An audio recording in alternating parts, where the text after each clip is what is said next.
Ready start. महोदय, पर्यावरण से तात्पर्य किसी एक व्यक्ति के परिवेश से नहीं, वरन व्यक्ति के, समाज के, राष्ट्र के और इस सारी पृथ्वी के ही परिवेश से है, जिसका प्रभाव व्यक्ति, समाज, राष्ट्र और सारे विश्व पर पड़ता है। पर्यावरण से तात्पर्य पेड़ पौधों, नदी पहाड़ या किसी तंत्र विशेष से नहीं, वरन उस समग्र वास्तविकता से है जिस पर मानव मात्र का अस्तित्व और उसका संपूर्ण आध्यात्मिक एवं भौतिक विकास निर्भर है। अस्तित्व केवल शारीरिक स्वास्थ्य ही नहीं, मानसिक भी। स्वस्थ शरीर में स्वस्थ मन ही अच्छे स्वास्थ्य की परिभाषा है। शारीरिक स्वास्थ्य हमारे आहार पर निर्भर है, जिसका स्रोत इस पृथ्वी का जल थल वायुमंडल है। मानसिक स्वास्थ्य भी प्रकारांतर से इन्हीं पर निर्भर है, क्योंकि जैसा खाए अन्न वैसा बने मन। स्वस्थ जीवन पर सबसे अधिक प्रभाव हमारे चिंतन का, हमारी परंपराओं का और उन सब परिस्थितियों का पड़ता है जो हमारे ऊपर आरोपित हैं या की जा रही हैं।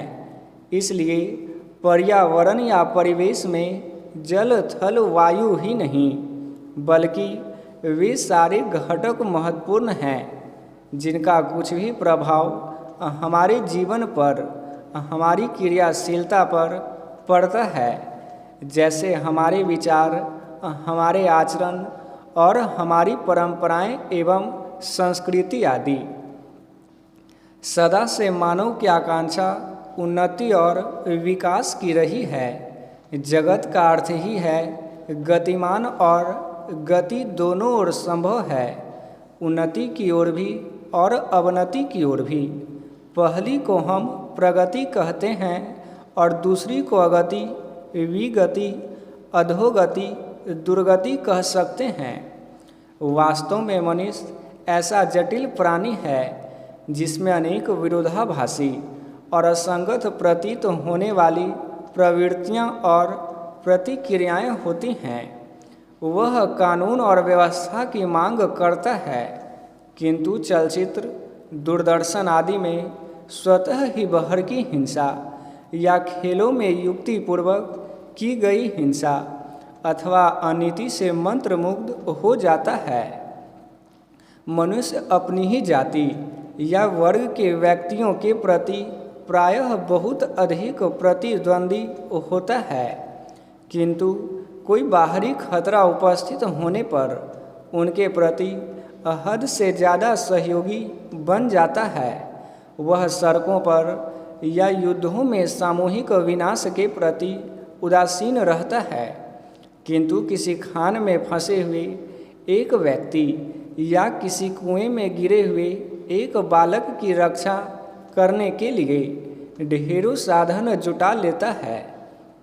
कुछ विद्वान कहते हैं कि मनुष्य बंदर की संतान हो या न हो, किंतु उसमें खालिश बंदर की द्वैध प्रकृति प्रायः ही होती है। उसमें शाकाहारी बंदरों की भांति वृक्षों में उछल कूद करने की प्रवृत्ति तो होती ही है, साथ ही ऐसे बंदरों की स्वाभाविक जिज्ञासा भी होती है, जो अत्यंत संगठित गिरोहों में रहते हैं और भांति भांति का मांस खाने में मजा लेते हैं। मनुष्य की ऐसी परस्पर विरोधी इच्छा आकांक्षाओं से निपटना असंभव होता है, फिर भी किसी प्रकार का संतुलित मध्यम मार्ग अपनाना अनिवार्य होता है। यही बुद्धिमानी का रास्ता है। विद्वानों ने मानव की मूलभूत आवश्यकताओं को 5 स्तरों में रखा है, महोदय, जो एक के बाद एक आते हैं।